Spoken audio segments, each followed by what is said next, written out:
Hi guys! Today, it's my first day of class sa Utah Tech University. Yes. And I'll show you what's in my bag. I have my lipstick, lip gloss.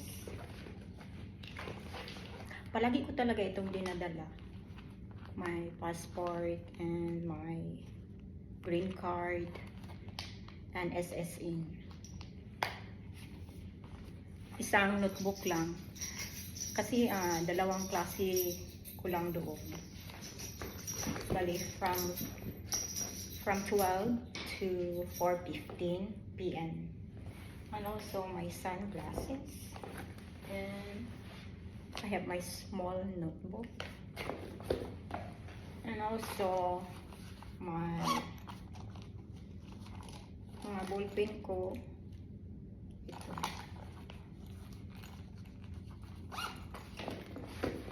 At saka may umbrella ako kasi may chance of rain today.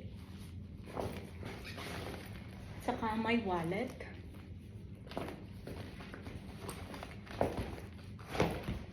And of course, susi dito sa bahay. And I have a water with me. Yes. So, i-update ko kayo mamaya pag uwi ko.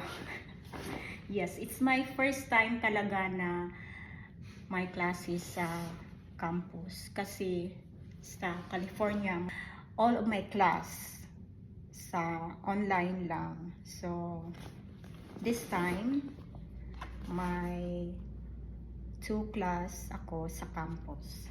So, good luck to me.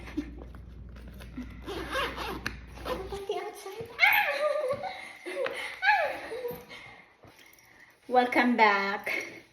Yes, kararating ko lang dito sa bahay. Time check, it's 4:59 p.m. Nagutom ako. Kain na ako.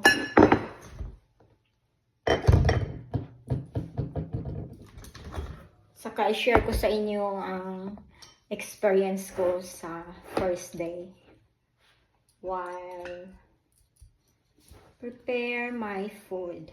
Okay?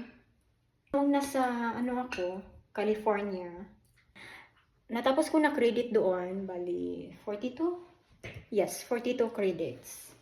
All online classes. So, dito I decide na mag-choose ng campus class.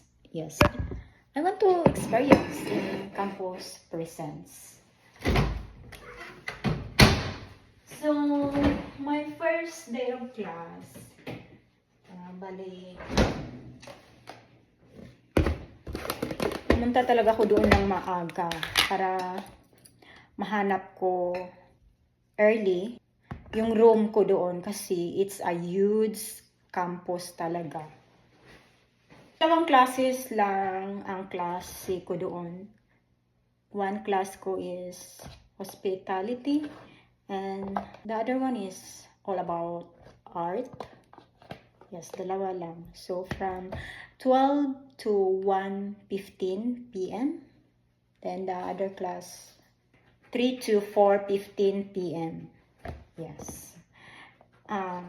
Okay din na may may time ako to take a rest. At saka, kasi, bali ang first class ko at 12, nasa south area siya. Then, ang second class, sa north. So, may time ako para pupunta sa kabilang building. And I'm so hungry, Max. I'm sorry.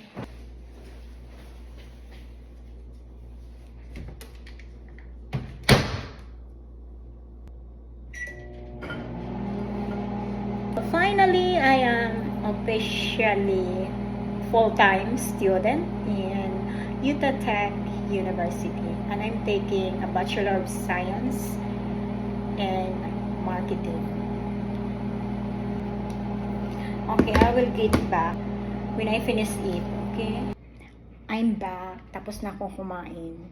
Okay, magpatuloy ako ng aking kwento. First day ko doon, at saka yung experience ko sa Rome, at 12 p.m. talaga nag-start yung professor namin. At saka, as I observe, ako lang ang Pinoy doon.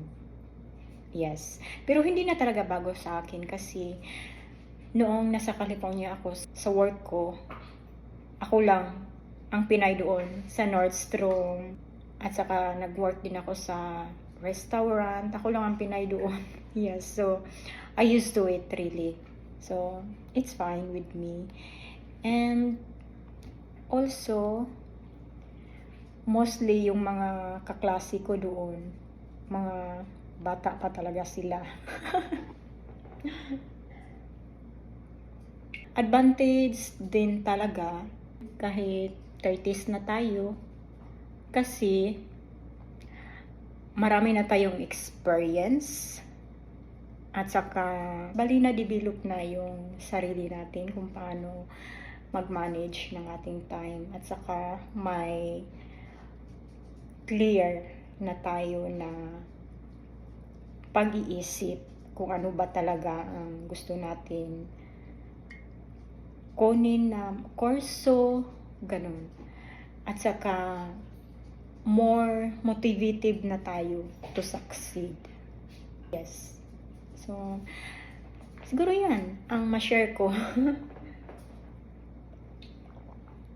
Na hindi pa talaga huli ang lahat. Yes. At saka may kaklase din ako na may mga edad na. Yung iba kasi, parang gusto lang nila mag-aral to keep their mind active. At saka, dito walang pakialaman kung anong isuot mo. Yes, there's no dress code. Maxi, please, let me talk. Walang pakialam. Kahit mag-short ka pa dyan. Isa din sa naobserbahan ko, kahit matulog ka dyan, hindi ka pakialaman ng professor. Kasi, yung kaklase ko natulog. Tapos, tiningnan ko, baliwala lang sa professor. And, inisip ko, ganyan talaga siguro dito. Yung katabi ko naman, habang gumawa kami ng aming activity, siya naman nagbabasa lang ng libro. Parang wala siyang pakialam sa activity. Baliwala lang sa professor, kahit anong ginagawa mo. Or kahit hindi ka nakinig sa kanya. Yes. So, yan lang muna ang ma-share ko for this video. At saka siguro later on, mag-video din ako doon sa campus. And that's all. Thank you so much for watching. Bye!